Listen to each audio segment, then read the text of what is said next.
โปรเจกต์ปันพอร์ตจาก500ไปสู่2,000ใน30มื้อตอนนี้คอยอยู่ที่หน้ากระดานเทรดของ Big Trade อยู่ในหน้ากราฟของกราฟ DOS คอยคือเก่า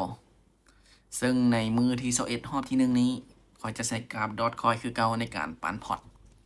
ซึ่งตอนนี้ตลาดมันกำลังเป็นแนวโน้มของขาขึ้นอยู่แต่ว่าตอนนี้ขึ้นมาตามฐานแล้วออเดอร์แรกเนาะค่อยจะจัดไปที่ออเดอร์เซลล์ก่อนรอบหนึ่งพอตอนนี้มันต่ำฐานแล้วมีแหงขายผลักดันราคาลงมาอันนี้จะตามไปที่ออเดอร์เซลล์ก่อนถ้าว่ามันสามารถทะลุขึ้นไปได้ออเดอร์ต่อไปค่อยจะตามบ่ายมาเบิ่งกันว่าออเดอร์แรกจะสามารถลงมาได้หรือบอแหงขายจะสามารถผลักดันราคาลงมาปิดให้ได้หรือบอตอนนี้ลงมาแล้วดันลงมาลูกดันลงมาอีกโอเคจะมีคนตั้งขายในจุดที่เป็นฐานแนวต้านโอ้วิสุดท้ายดีดกลับขึ้นไปซ้ำบ่เป็นยังเมื่อพลาดไม้ที่2ค่อยจะคูณเงินมาเป็น15เหรียญมาเบิ่งกันที่ออเดอร์ที่2ถ้าเป็นแบบนี้นี่ยังบ่ลงง่ายพยายามลงแต่มีแห่งซื้อดันกลับคืนตลอดมานี่ค่อยจะตามบายรอบหนึ่งถ้าว่าแท่งต่อไปลงจังจะเตรียมที่จะเซลล์ตามเลยถ้าว่าแหงขายเข้ามาอีกถ้าว่าแหงขายเข้ามาบ่พอก็มีโอกาสที่จะทะลุฐานแนวต้านดันถึงขึ้นไปมาเบิ่งกันว่าออเดอร์นี้จะสามารถปิดออเดอร์บายให้ค่อยได้หรือบ่ตอนนี้ค่อนข้างว่าสวิงหน่อยนึงมาเบิ่งกันว่าแหงซื้อจะแข็งแหงพอที่จะยื้อได้หรือบ่5 4 3 2 1โอเคสวยงามถือว่าไม้คูณเงินไม้ที่2ค่อยวินไปเมื่อวินแล้วจะกลับมาเดิน10เหรียญคือเก่ามาเบิ่งน้ำกันในออเดอร์ที่3ตอนนี้แห่งซื้อยังพยายามผลักดันราคาขึ้นไปอยู่มาเบิ่งกันที่ออเดอร์นี้เลยออเดอร์นี้ค่อยจะจัดไปที่ออเดอร์บายอีกรอบหนึ่งโอ้แห่งซื้อเข้ามาหลายแท้ดีดหวดขึ้นไปเลยแล้วมีแห่งขายดันลงมาคืนอยู่ในจุดที่เป็นฐานแนวต้านมาเบิ่งกันว่าออเดอร์นี้จะสามารถทะลุฐานแนวต้านนี้ขึ้นไปได้หรือบ่โอเคตอนนี้ทะลุแล้วทะลุแล้วดีกลับน่าจะมีคนตั้งขายไว้หลายเติบเนาะแต่ว่าแห่งซื้อเฮาจะแข็งแห่งพอหรือบ่เนาะมาเบิ่งน้ำกันเลยดันขึ้นไปลูกปิดเขียวให้ก่อนดันขึ้นไปมีคนตั้งขายไว้หลายพยายามทะลุขึ้นไปถึง5ครั้งแล้วสังเกตเบิ่งไซเทียนเนาะมี5แท่งแล้วที่ทะลุขึ้นไปแล้วกลับลงมาเนาะโอเคมานี้ค่อยจะคูณเงินมาเป็น15แท่งนี้เป็นแท่งที่6ที่มันทะลุขึ้นไปเมื่อทะลุหลายขนาดนี้เนาะค่อยคิดว่ามีโอกาสไปเลยสำหรับออเดอร์นี้มานี้จัดไปที่ออเดอร์ซื้ออีกรอบนึงมาเบิ่งกันว่าแหงซื้อจะแข็งแหงพอบอสำหรับออเดอร์นี้หรือแหงขายจะดันกลับคืนเพราะว่าฐานนี้นี่มันขึ้นไปต่ำถึง5ครั้งแล้วแท่งนี้เป็นแท่งที่6ละถ้าว่าสามารถลุดขึ้นไปได้ก็มีโอกาสที่จะขึ้นมาหาฐานด้านเทิงพี่เลยขึ้นมาฐานด้านเทิงพี่เลยตอนนี้ขึ้นมาแล้วฐานต่อไปคือด้านเทิงตอนนี้ทะลุขึ้นมาแล้วมาเบิ่งกันว่าแหงซื้อเฮาจะแข็งแหงพอที่จะปิดได้บ่อีกแล้ว2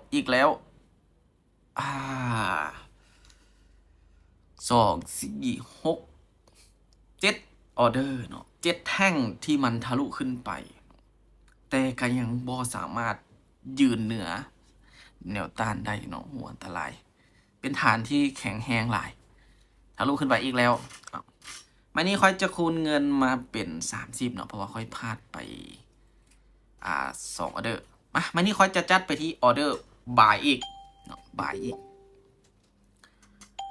เบิ่งกันว่าออเดอร์นี้จะปิดให้ได้หรือบ่ถ้าว่าออเดอร์นี้บ่สามารถปิดได้เนาะก็ถือว่าค่อยจะได้คูณเงินเป็นไม้ที่4เป็นไม้สุดท้ายถ้าว่าพลาด4ไม้ก็จะได้หยุดเนาะคันว่าบ่พลาดเกิน4แน่นอนเนาะค่อยจะสามารถไปฮอดเป้าขึ้นไปต่ำฐานอีกแล้วแห่งซื้อยื้อให้ได้บ่ลูกยื้อให้ได้บ่ขึ้นไปลูกขึ้นไปอย่าดีดกลับเด้อ3 2 1โอเคสวยโอ้มันพยายามทะลุไปถึง6แท่ง7แท่งแล้วเนาะแต่ก็ยังบ่สามารถยืนเหนือฐานแนวต้านนี้ได้ ตอนนี้โอเค ตอนนี้ทะลุขึ้นมายืนเหนือฐานแนวต้านนี้แล้ว มีโอกาสขึ้นไปต่อสำหรับแท่งนี้ เมื่อวินเมื่อกี้ค่อยจะกลับมาเดิน10 เหรียญคือเก่าโอ้ขึ้นแหงเลยแหงซื้อมาหลายเลย โอเคไม่ได้จัดไปที่ออเดอร์บายตอนนี้มันขึ้นมายืนอยู่เหนือฐานแนวต้านตัวเก่าแล้ว มีโอกาสขึ้นไปเลย มาเบิ่งกันว่าออเดอร์นี้จะขึ้นไปได้หรือบอก็ดีแทงก่อนนั้นทิ้งราคาคาดหวังไว้ ขึ้นไปลูกขึ้นไป ขึ้นไป ขึ้นไปขึ้นไป ได้บอขึ้นไปปิดราคาคาดหวังด้านเทิงได้บอย่าได้โอ้โหแหงขายดันลงมาอีกละกลับขึ้นไปได้บอเวลายังมีอยู่ กลับขึ้นไปลูกกลับขึ้นไป น้อยเดียว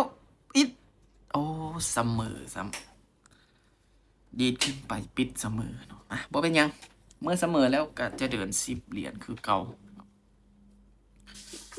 ปิดเสมอแล้วดีดขึ้นเลยเนาะสำหรับออเดอร์นี้มาเมื่อนี้ค่อยจะเกี่ยมออเดอร์บายคือเก่าเนาะมาเบิ่งกันว่าตอนท้ายจะมีการเปลี่ยนแปลงบ่โอเคไม่นี้จัดไปที่ออเดอร์บายอีกรอบหนึ่งตอนนี้ค่อยออกออเดอร์มาหลายออเดอร์ละ2 4 6ออกไป6ออเดอร์นี้เป็นออเดอร์ที่7มาเบิ่งกันว่าออเดอร์ที่7นี้จะสามารถผลักดันราคาขึ้นไปปิดเป็นออเดอร์บายได้หรือบ่โอ้แทงก่อนนั้นนี่ขึ้นไปปิดราคาพอดี แต่ว่าขอยยังมั่นใจว่าจะมีแห่งซื้อพยายามดันราคาขึ้นไปโอ้ตอนนี้ขึ้นมาแล้วทุกคน ตอนนี้ขึ้นมาแล้วอย่าได้เจ้าอย่าได้ ขึ้นไปก่อนขึ้นไปก่อนอย่าฟ้าวลงขึ้นไปก่อนโอเคเอาทูแหงขายดันลงมาตอนท้ายอีกแล้วยืนเหนือเส้นแล้วโบไปเลยเนาะยังมีการพักตัวมาไม่นี่ค่อยจะคูณเงินมาเป็น15โอ้ออกออเดอร์ไป7ออเดอร์ละถือว่าหลายเติบมาเบิ่งกันที่ออเดอร์นี้ก็คิดว่าน่าจะลงมาพักตัวก่อนที่จะขึ้นไปต่อโอเคมานี่จัดไปที่ออเดอร์บายอีกรอบนึงขึ้นไปลูกขึ้นไปยืนเหนือเส้นแล้วขึ้นไปเลยพักตัวแล้วขึ้นไปเลย ขึ้นยาวๆได้บอโอ้ยยังบอปลอดภัยปานใดกันขึ้นทะลุแท่งก่อนนั้นนี่มีโอกาสที่จะเอาโอเคขึ้นแล้วขึ้นทะลุแล้วไม้นี้น่าจะบ่มีปัญหาละปลอดภัยแล้วไม้นี้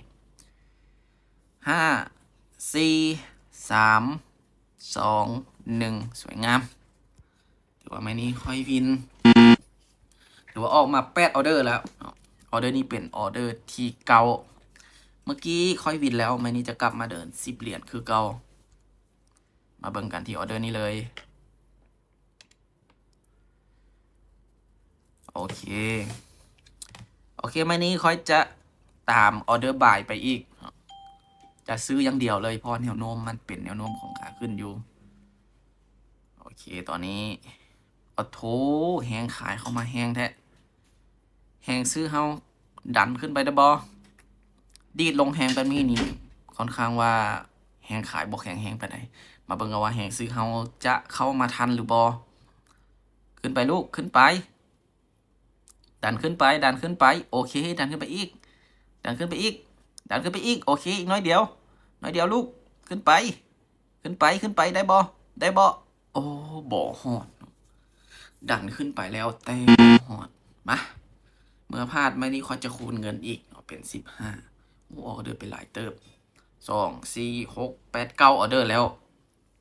ปินเลทค่อนข้างวัดน้อยแฮงเนาะไม่นี่เป็นออเดอร์ที่10เนาะคูณเงินมาเป็น15โอ้มีแฮงขายดันลงมา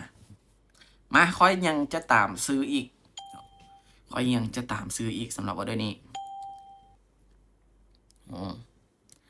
มาเบิ่งกันว่าออเดอร์คูณเงินไหมทีนึง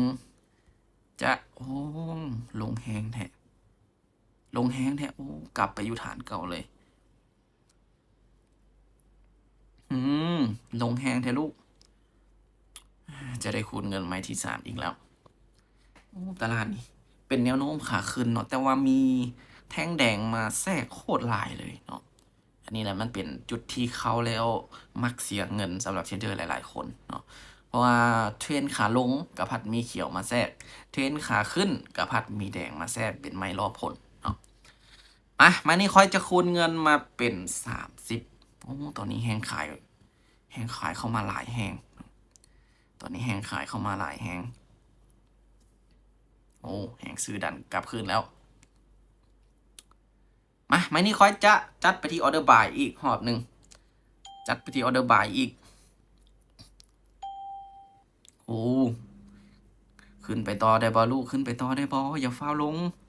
บ่อยากคูณเงินไม้ทีซีเนาะอันตรายแฮงเนาะถ้าคูณไม้ทีซีนี่มีโอกาสได้สต็อปลอสแท้กลับขึ้นไปลูกกลับขึ้นไปได้บอกลับขึ้นไปได้บอกลับขึ้นไปได้บอโอ้คือสิขึ้นยากล่ะที่ได้คูณเงินไม้ทีซีแท้ๆแบบนี้อ๋อถือว่าเราพลาดมา3ออเดอร์ติดไม้นี้จะเป็นไม้คูณเงินไม้ทีซีถ้าว่าไม่นี้พลาดก็ถือว่าค่อยจะได้สต็อปลอสหรือว่าจะได้หยุดพอตลาดนี้บ่เป็นเทรนเนาะเป็นเทรนอยู่แต่ว่ามีแดงมาแทรกโคตรหลายเลยเนาะเป็นเทรนขาขึ้นก็มีแดงมาแทรกหลายเนาะมาโอเคออเดอร์นี้ค่อยจะจัดไปที่ออเดอร์เซลเนาะเมื่อมันขึ้นบ่ได้ก็ต้องขายเนาะเมื่อมันขึ้นบ่ได้ก็ต้องขายลงมาลูกลงมายาวๆขอยาวๆลูกโอ้ยอย่าเฮ็ดจังซันได้อย่าเฮ็ดจังซันได้มันเฮ็ดแล้วสต็อปลอสแท้ๆบัดนี้ลงมาก่อนได้บอลูกลงมาก่อนได้บอขอห้องมานี่มาที่ซี่แล้วโอ้โถขึ้นสูงแท้โอ้ตามมาบักหลายไม้เนาะส่วนปุ๊บพลาดปั๊บเลยเนาะบ่แม่นส่วนตลาดส่วนเทรนที่ว่าเฮาออกออเดอร์บายอย่างเดียวเนาะออกออเดอร์บายอย่างเดียวมาทุกออเดอร์เลยเนาะมาพลาดไม้สุดท้ายที่ว่าเฮาเซลไปแต่ว่ามันพัดขึ้นซ้ำถือว่ามื้อที่21เนาะค่อยเสียตามเป้าหรือว่าได้สต็อปลอสเนาะติดลบมาอยู่ที่108เหรียญเนาะติดลบไปอยู่ที่108ถือว่าเราเก็บมา21มื้อพลาดอยู่ที่3มื้อแล้วก็กำไรอยู่ที่18มื้อถือว่ายังกำไรอยู่แต่กำไรจะลดลงเนาะกำไรในปัจจุบันเหลืออยู่ที่500กับ54.75เนาะเพราะต้นทุนเขาอยู่ที่500เนาะ